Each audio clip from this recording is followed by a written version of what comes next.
Hello and welcome to another episode of the djproject Criterion Collection. And moving right along, we go to Spine 138, Rashomon, directed by Akira Kurosawa, 1950.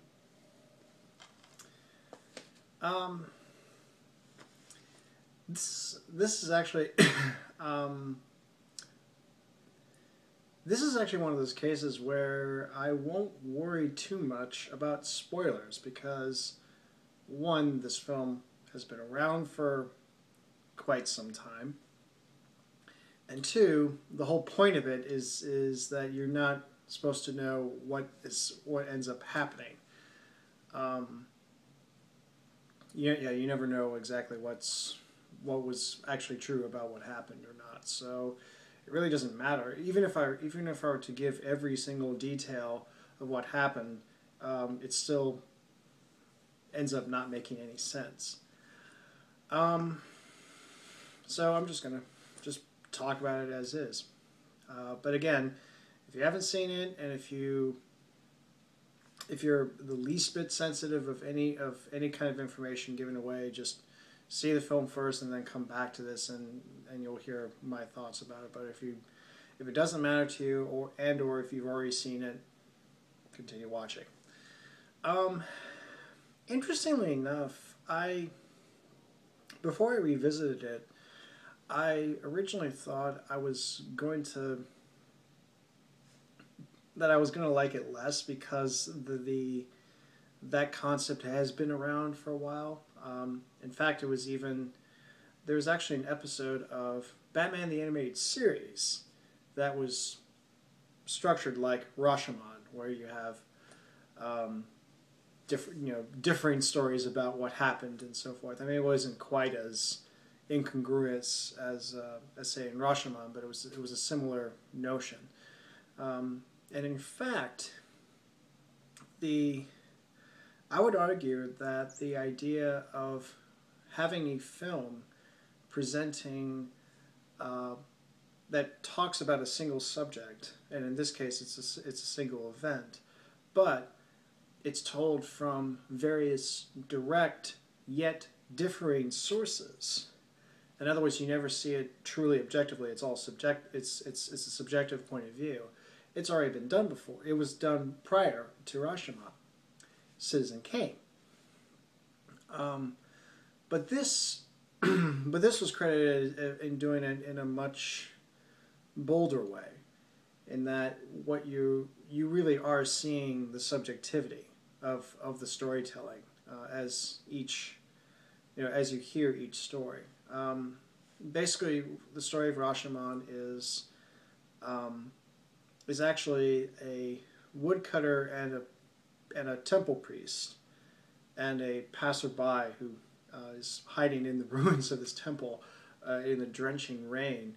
They're all trying to figure out, trying to piece together these various stories and testimonies that regarding this man who was murdered and his wife raped. So what was brought before the court? First, there was some initial sort of evidences about how the body was found, where the bandit was found, and so forth. But the main testimonies that you hear in the court are from the bandit, from the wife, and from the dead man through a medium. And then there's a fourth story that was not presented to the court, but you do hear it in the film, and that's from the woodcutter himself, who saw the whole thing. So I mean, it's a premise that's very familiar, and even the idea that you have these very subjective stories that don't really fit, and therefore you have no real idea of knowing what exactly is the truth. It's been commented on. It's even been parodied. There's a Simpsons line that is influenced by Rashomon. I don't like Japan, but you liked Rashomon. That's not how I remembered it. So it's the kind of thing where if something's been around for a long time, sometimes the novelty is a little bit lost because you've seen this before and you're like, okay, why Why do I want to see this again? But, and that's why going into this, I thought that that was going to be the case. But it turns out that the film itself, there's a freshness to it. It still feels very fresh, even though it's been around at this point over 60 years. And it still makes it very compelling. And I think it's probably the combination of the performances, the craftsmanship that went into it, and it is a film that when you watch it multiple times and you start to figure it out for yourself, which is what, since these episodes are all about my thoughts and impressions, I'm going to give you my thoughts and impressions about it. And yes, I'm very aware that people have different takes on this, and that's of course part of the charm, and that's part of the charm of the film. For me, revisiting this, I would say that while yes, you couldn't conclude in the end that everything is true and that all of it is true and none of it is true, I would say that the one account that makes the most sense and was most likely that this was the case that happened was according to the woodcutter. Now, it's not just the fact that, well, usually when these things are set up, particularly if it's part of a murder mystery or any kind of mystery, it's usually the last testimony that is considered the most true or the most objective. It kind of brings together everything. So maybe it's that placement that does it. But I would say that the case for it is one, now what makes the other testimonies a little bit suspect is that they're very much skewed to, you could tell that they're from that particular storyteller's point of view. The bandit, for instance, Tarajimu, I think I'm pronouncing the name wrong, I'm sorry, but the bandit, played by Toshiro Mifune, who does go over the top in this case. By the way, actually, since I'm thinking about this, something I may have overlooked when I was talking about both Yojimbo and Sanjuro, Mifune does have a certain magmatic presence and a very strong presence, but it's also very controlled. It exudes authority without really overdoing it. Rashomon is definitely a case where he just goes completely wild, and he's not afraid to go wild. Well, he's a bandit, so it's not like he's not like he's playing a Ronin or anything. But anyways, but like say the bandit story is very much the way he tells it is very much like how a bandit would see it, is giving some praise to his opponent, but really he comes out more or less on top. So there are these very skewed, it seems like in the other accounts they're slightly more caricatures, they're slightly more flat, whereas in the woodcutter's account you don't really get that sense. You get that there's a little bit more nuance to the characters. The man who gets killed is not as heroic as one might seem. The wife is not, she's not solely the victim. She's also not solely the perpetrator. There's a little bit of a balance of it, and everybody feels a little bit more human. And I would say that the other case that in its favor is that it's the only account where there is no music present at all. The other accounts have music, but this one doesn't. And also, it doesn't cut back and forth between the narrator as it were, the narrator of that particular rendering, and then the rendering itself. So I think in the end you go along with the woodcutter, and even if you do throw in that doubt, one, because you believe that there's no objective truth, or even if there is, it's really hard to come by just because of human perception and so forth. Even so, I think there's you still come away thinking that, at least I do. I come away thinking that it's the most likely that it made sense.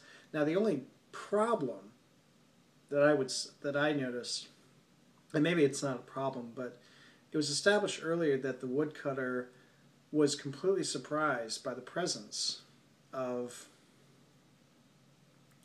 the body, and yet towards the end he says that I saw this all happen, and then tries to set the record straight. So how could he have seen this event and then somehow be surprised that you can see this body out of nowhere?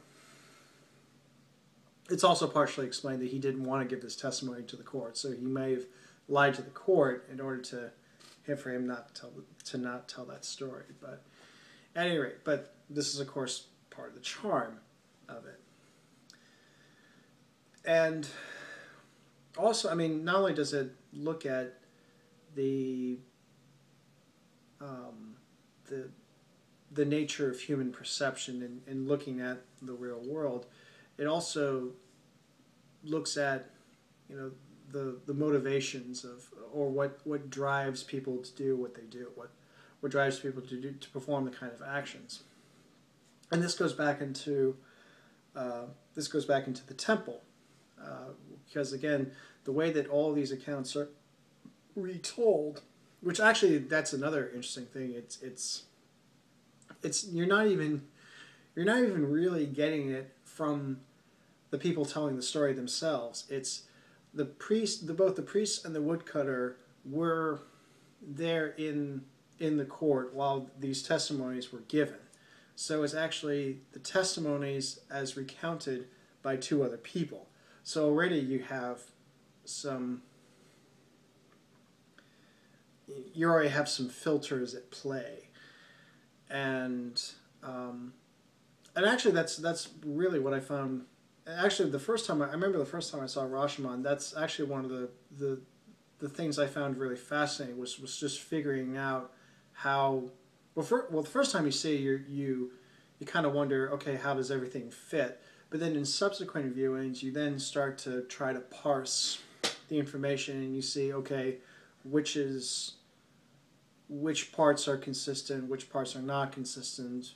Was this motivated by the particular character, or what accounts for the discrepancy between the various testimonies?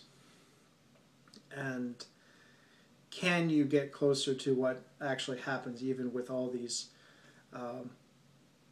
skewed viewpoints? I mean, it's in a way, it's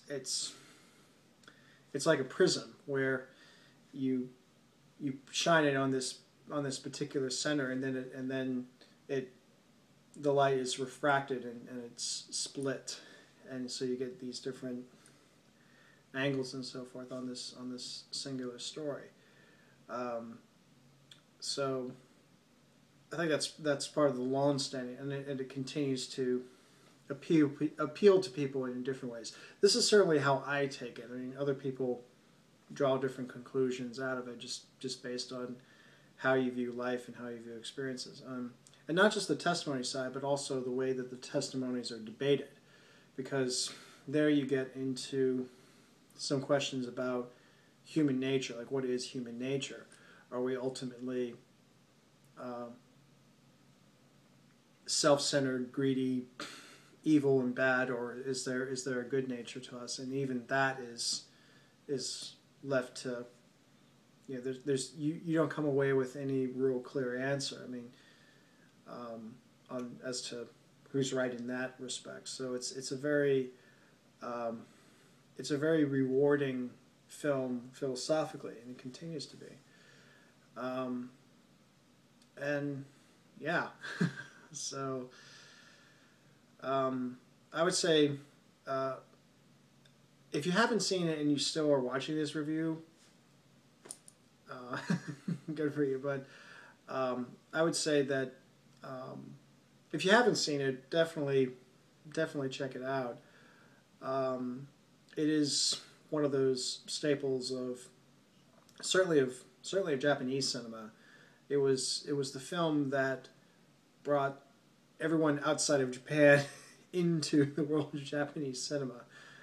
It certainly helped made Akira Kurosawa a international name. This was the film that won him the Golden Lion at the Venice International Film Festival that year, and as a big surprise to Japan, Japan didn't really think all that much about the film itself, but everyone else that thought it was all great and everything. And again, it helped made Kurosawa a big name. And so it's I'd also say that there's a I wouldn't call this a genre, but this is certainly a film type uh, that I affectionately call the cinematic mindfuck, and Rashomon definitely fits in that category. Um, Another film that I will talk much further down the road, last year at Marienbad, is another example of a cinematic mindfuck. Um, but so if you like those kinds of films, it's definitely up your alley. Um, so yeah, that's Rashomon. And until next time, take care.